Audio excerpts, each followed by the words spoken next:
हम 8th class का sound chapter कर रहे हैं, तो उसके आज हम क्वेश्चन आंसर कर रहे हैं। कुछ न्यूमेरिकल्स आएंगे, कुछ क्वेश्चन आंसर्स हैं, उनके आंसर हम दे रहे हैं आपको। तो मेरे साथ बने रहिए और इन क्वेश्चन को समझिए, ठीक है। और अपनी बुक निकालिए और उसको मेरे साथ साथ सॉल्व करने की कोशिश कीजिए। जो भी समझने वाले हैं उसको समझना है, जो सॉल्व करने वाले हैं उनको देखना है। तो हमारा फर्स्ट क्वेश्चन क्या है? क्वेश्चन नंबर 5 है। क्वेश्चन नंबर 4 तक शायद किए थे हमने। क्वेश्चन नंबर 5 देखो, a pendulum oscillate 40 times in 4 second, find its time period and frequency. अब ये बोल रहा है यहाँ पे क्वेश्चन है कि एक पेंडुलम है, ठीक है। पेंडुलम आपने 7th क्लास में पढ़ा, इस तरह से होता है, एक धागे से लटका हुआ एक बॉब होता है, ठीक है, जो कि लोहे की हो सकती है। तो ये एक पेंडुलम है। अब ये बोलते हैं कि एक पेंडुलम है, वो 40 बार ऑक्सीलेट करता है, ठीक है। ऑक्सीलेशन उसकी 40 है, ऑक्सीलेट 40 बार करता है। कितने सेकंड में? 4 सेकंड में। ऑक्सीलेशन क्या होता है? यहाँ से ये इधर आएगा, फिर ये यहाँ पे आएगा। तो इसी को हम क्या बोलते हैं कि यहाँ पे ये ऑक्सीलेट कर रहा है। तो 4 सेकंड में भी 40 बार ऑक्सीलेट करता है। अब ये बोलते हैं कि अब इसका आपको क्या निकालना है? टाइम पीरियड निकालना है, ठीक है, और दूसरा फ्रीक्वेंसी निकालनी है। तो ये हमें क्वेश्चन में गिवन क्या दिया है, आंसर देखिए इसका। नंबर ऑफ ऑक्सीलेशन 40 है और टोटल टाइम कितना ले रहा है वो? 4 सेकंड, ठीक है। अब देखो, टाइम पीरियड निकालने के लिए जो हमारे पास फार्मूला है वो क्या है? Time upon number of oscillation, ठीक है। तो आपको पता है टाइम कितना दिया है? 4, ठीक है। तो यहाँ पे 4 है और नंबर ऑफ ऑक्सीलेशन 40 है। तो जब हमने इसको सॉल्व किया, ठीक है, 4/40, तो सॉल्व करने पे हमारा क्या आता है? 1/10। और इसको जब हमने क्या डेसिमल में चेंज किया तो 0.1 सेकेंड, ठीक है। अब नेक्स्ट है हमारा फ्रीक्वेंसी निकालना है। तो फ्रीक्वेंसी निकालने के लिए that is equal to number of oscillation per second, ठीक है। Number of oscillation per second, इसमें क्या होता है? नंबर ऑफ ऑक्सीलेशन को हमने डिवाइड कर देना है टाइम के साथ।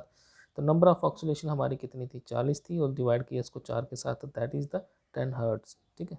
तो ये हमारा फर्स्ट न्यूमेरिकल सॉल्व होता है। अब देखो सेकंड क्वेश्चन हम देखेंगे। क्वेश्चन नंबर 6 है, the sound from a mosquito is produce when it vibrate its wing at an average rate of 50 vibration per second. अब ये बोलता है कि एक मॉस्किटो है, ठीक है। मॉस्किटो वो क्या करता है? जब वो उड़ता है, समझो मॉस्किटो है, तो उसके क्या पंख भी होंगे। जब वो उड़ रहा है तो उसके जो विंग्स है वो वाइब्रेट कर रहे हैं। कितना वाइब्रेट करते हैं? 500 वाइब्रेशन कर रहा है एक सेकंड में। वो कितनी 100 वाइब्रेशन कर रहा है? 500 वाइब्रेशन कर रहा है, ठीक है। अब हमें ये बताना है कि what is the time period of the vibration. एक वाइब्रेशन को करने के लिए उसको कितना टाइम पीरियड लग रहा है, ठीक है।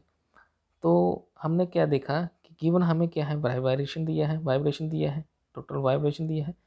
तो टाइम कितना हमें पर सेकंड में कि 1 सेकंड है, तो हमें टाइम पीरियड निकालना है। तो फार्मूला क्या है टाइम पीरियड का? टाइम पर टोटल नंबर ऑफ वाइब्रेशन। तो टाइम हमारा 1 सेकंड है ना, यहाँ पे ये। और टोटल वाइब्रेशन कितनी? 500। तो जब हमने इसको सॉल्व किया तो कितना है हमारा? 0.002 सेकेंड, ठीक है। That is over second numerical.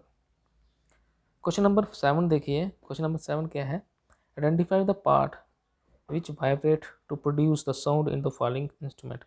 ये बोलते हैं कि कुछ इंस्ट्रूमेंट है जो आप अपनी बुक में देख सकते हो, उनका कौन सा हिस्सा वाइब्रेट करता है जब उनको हम क्या करते हैं? इस्तेमाल करते हैं। जैसे हमने ढोलक को देखा हुआ, ठीक है, ढोलक बजाते हैं ना, जैसे शादी ब्याह में।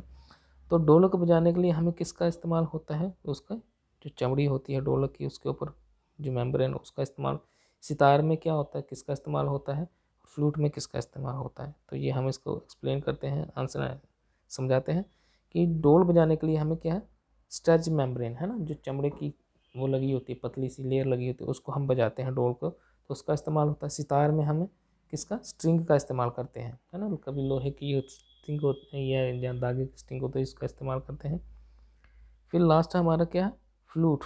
तो फ्लूट में क्या होता है? एयर कॉलम इस तरह से होती है फ्लूट, ठीक है। तो उसके बीच क्या होता है? सुराख बने होते हैं इस तरह से, तो उसमें एयर कॉलम का इस्तेमाल होता है। समझे बात? क्वेश्चन नंबर 8 देखें अगर हम। क्वेश्चन 8 में क्या है? What is the difference between the noise and music. Noise और म्यूज़िक में क्या डिफरेंस है? तो ये हमने पहले भी पढ़ा था, can the music become noise. अब ये बोलता है कि नॉइस और म्यूज़िक में क्या फ़र्क है। The type of the sound अब इसको हम एक्सप्लेन करें। The type of sound are unpleasant, जो हमारे लिए अनप्लीजेंट हो, जिससे हमें क्या है अच्छा महसूस नहीं होता, तो उसको हम क्या बोलते हैं नॉइस। ठीक है, तो म्यूज़िक क्या होगा जो प्लीजेंट होता है उसको हम क्या बोलते हैं म्यूज़िक। तो कभी कभी ये बोलता है कि yes music become noise when it is too loud, जब म्यूज़िक हद से ज़्यादा लाउड हो तो वही म्यूज़िक क्या बन जाता है नॉइस बन जाता है। तो that is the answer of 8th question. अब क्वेश्चन नंबर 9 को देखेंगे आप। List the source of the noise pollution in our surrounding, अपने आसपास योर सराउंडिंग देखिए कि किन किन चीज़ों से क्या है नॉइस पोल्यूशन बन सकता है। तो ये बोलता है व्हीकल से बन सकता है, किचन अप्लायंस घर के अंदर जो बर्तन होते हैं वहाँ से, बर्स्टिंग ऑफ क्रैकर जो हम पटाखे जलाते हैं उनसे भी नॉइस पोल्यूशन होता है, लाउड स्पीकर जो हम लगाते हैं ना, जगह जगह पे हम लगा देते हैं कभी, तो उसकी वजह से भी नॉइस पोल्यूशन होता है, टीवी की वजह से होता है, और ट्रांजिस्टर वगैरह से भी क्या होता है हमारा नॉइस पोल्यूशन बनता है। Explain in what way the noise pollution is harmful to human, बोलता है कि हार्मफुल है ये हमारा नॉइस पोल्यूशन, ये किस तरह से इंसान के लिए क्या है हार्मफुल है। तो इसका आंसर क्या है, नॉइस पोल्यूशन कॉज, बहुत सारी चीज़ें होती हैं नॉइस पोल्यूशन से, बहुत सारी बीमारी बन सकती है। Lack of sleep, noise pollution से नींद कम आती है। ठीक है, दूसरा क्या है नेक्सिटी, नेक्सिटी में क्या है इंसान क्या थोड़ा चिड़चिड़ापन होता है, उसको घबराहट वगैरह होना शुरू होती है। हाइपरटेंशन, दिमाग में उनकी बीपी वगैरह बढ़ जाता है, उसका ब्लड सर्कुलेशन तेज होता है, उसको हाइपरटेंशन बोल सकते हैं कि उसका बीपी बढ़ जाएगा, उसका ब्लड प्रेशर बढ़ जाता है। और भी बहुत सारे क्या है हार्मफुल इफेक्ट हो जाते हैं जो कि नॉइस पोल्यूशन की वजह से रिस्पॉन्सिबल होते हैं। ठीक है, क्वेश्चन नंबर 11 को देखेंगे अगर हम। Your parents are going to buy, बोलते हैं कि अगर आपके पेरेंट्स एक घर खरीदना चाहते हैं, buy house, they have been offered one on the road side and the another on the 3 lanes away from the road side. बोलते कि उनको घर दिखाए कि एक घर कहाँ पे है, रोड साइड पे है, दूसरा है रोड साइड से थोड़ा दूर घर है। अब कौन सा वो घर लेंगे, जो रोड साइड वाला पास कर लेना चाहिए, जब रोड से थोड़ा दूर वाला लेना चाहिए। तो इसका आंसर हमें विच house would be suggest your parents should buy. अब आप बताइए कौन सा, जो थोड़ा सा रोड से हटके हो। ठीक है, क्योंकि वहाँ पे नॉइज पोल्यूशन कम होगा, थोड़ा सा डस्ट से भी बच जाता है। तो इसका आंसर हम देखते हैं। I would suggest my parents buy a house 3 lane away from the road side, बोलता कि मैं उनको बोलूँगा कि जो रोड से थोड़ा सा दूर हो, 3 lane अवे हो, 3 lane दूर होना चाहिए रोड साइड से, because the road side would be much noisy in the both the day and night, रात और दिन को भी क्या होता है वहाँ पे रोड साइड वाले जो घर होते हैं वहाँ पे नॉइस होती रहेगी, है ना, आवाज़ होती रहेगी, due to running vehicle, where the house 3 lane away would be comparatively quieter, बोलते कि जो थोड़ा घर दूर होगा वहाँ पे कंपैरिजन करना हो तो वहाँ पे थोड़ा सा क्या होगा शांत होगा, वहाँ पे थोड़ा अमन होगा, इतना वहाँ पे साउंड नहीं होगी। The intensity of the noise decrease with the distance between the source and listener, बोलते हैं जितना दूर नॉइस से हम दूर रहेंगे उतना ही क्या होगा, जहाँ जहाँ से नॉइस आ रही है जो सोर्स है नॉइस का, अगर उससे दूर रहेंगे उतना ही क्या होगा नॉइस पोल्यूशन क्या होता है डिक्रीज होगा। ठीक है, तो ये कुछ क्वेश्चन थे। अब देखो क्वेश्चन नंबर 12 देखिए। क्वेश्चन नंबर 12 क्या है, stretch larynx and explain its function in your own word. Larynx क्या है, तो ये हमने पढ़ा हुआ है। लर्नक्स क्या है, कुछ भी नहीं, लर्नक्स क्या है एक वॉइस बॉक्स है जो हमारे गले के अंदर होता है। ठीक है, तो जैसे यहाँ पे हम बता देते हैं कि जैसे इस पिक्चर में भी दिखाया गया है, लर्नक्स कुछ नहीं है कि एक वॉइस बॉक्स है। It is at the upper end of the wind pipe, ये विंड पाइप के ऊपर होता है, जैसे ये गले के अंदर विंड पाइप होती है ना, तो यहाँ पे क्या होता है हमारा लर्नक्स होता है। हम इसको थोड़ा सा बताते हैं कि किस तरह से पतली पतली होती हैं ये तारें, यहाँ पे लर्नक्स होगा। ठीक है, द विंड पाइप के ऊपर होता है। फिर ये बोलता है the two vocal cord are stretched across the voice box or larynx in such a way that it leaves a narrow slit. अब ये बोलते हैं कि इस ये जो हमारी विंड पाइप के ऊपर होता है, ये कैसे बना होता है, विंड पाइप के ऊपर 2 कॉर्ड होती है, पतले पतले धागे होते हैं जैसे यहाँ पे दिखाया गया है ना, ये विंड पाइप के ऊपर होता है, इसको हम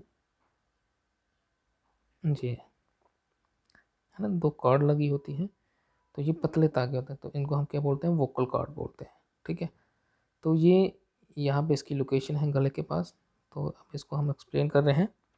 2 vocal cord are stretched across the voice box or larynx. 2 vocal cord लगी होती हैं कहाँ पे, लर्नेक्स के ऊपर। Such a way that it leave a narrow slit between them for passage of air. और इन वोकल कॉर्ड के बीच क्या होता है, इस तरह से जो दागे, थोड़ी सा गैप होता है, ये गैप जैसे ये, तो इस गैप में क्या पास होती है, एयर पास होती है। जैसे ही एयर पास होती है तो ये वोकल कॉर्ड क्या करते हैं, वाइब्रेट होना शुरू कर देते हैं। When the lungs force air through the silt the vocal cords vibrate and produce sound. और ये वोकल कॉर्ड क्या करते हैं, वाइब्रेट करते हैं और साउंड प्रोड्यूस करते हैं। Muscle attach to the vocal cord can make the cords tight and loose. अब जो मसल होते हैं वोकल कॉर्ड के पास, जैसे यहाँ पे देखेंगे अगर हम ध्यान से, तो ये साइड पे क्या है, मसल है, और वोकल कॉर्ड ये है। तो मसल इसको क्या करते हैं, कभी स्ट्रेच करते हैं, कभी लूज़ करते हैं, कभी टाइट करते हैं। तो जब ये स्ट्रेच और लूज़ होते हैं तो उसी की वजह से क्या होती है, वाइब्रेशन प्रोड्यूस होती है। When the vocal cord are tight and thin, the type of quality of the voice is different from the when they are loose or thick। बोलता कि जब vocal cords टाइट होते, थिन होते, तब उसकी आवाज़ कुछ और तरह से आती है।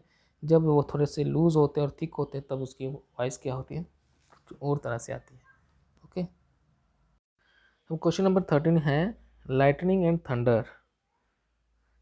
देखो लाइटनिंग एंड थंडर क्या होता है, जो बिजली चमकती है और साथ में थंडर क्या होता है, बादल गरजते हैं, takes place in the sky at the same time. बोलते कि ये दोनों एक ही टाइम पे होते हैं। ठीक है, जब भी बारिश होती है तो लाइटनिंग और थंडर होती है eight the same time, eight the same distance, और दोनों के बीच डिस्टेंस भी सेम है। मान लो कि ये बादल है तो हम यहाँ पे खड़े हैं, ठीक है, तो ये बादलों से लाइटनिंग भी क्या निकल रही है और साथ में साउंड भी निकल रही है। ठीक है, अब ये बोलते हैं कि दोनों एक ही जगह पे एक ही डिस्टेंस से निकलते हैं, लेकिन क्या होता है, लाइटनिंग है वो हमारे पास क्या जल्दी पहुंच जाती है, लेकिन साउंड है वो लेट पहुंचती है। उसका रीज़न बताइए। तो उसका रीज़न दिया गया है। रीज़न क्या है, the speed of light is more. जो लाइट की स्पीड ज़्यादा होती है किसके कंपेरिजन, साउंड के comparison. Due to more speed of the light it reach us before the sound. अब ये बोलते हैं कि लाइट की स्पीड ज़्यादा होने की वजह से लाइट हमारे पास क्या है, जल्दी पहुँच जाती है, लेकिन स्पीड ऑफ साउंड है वो क्या होती है, लाइट से कम होती है, वो हमारे पास थोड़ी सी देर से पहुंचते हैं। The lightning is seen earlier and thunder is heard later. इसलिए जो गर्जन है, जो आवाज़ है वो बाद में पहुंचती है। तो ये रीज़न था। ठीक है, तो आज के लिए हम इतना ही करेंगे। Thank you, have a good day.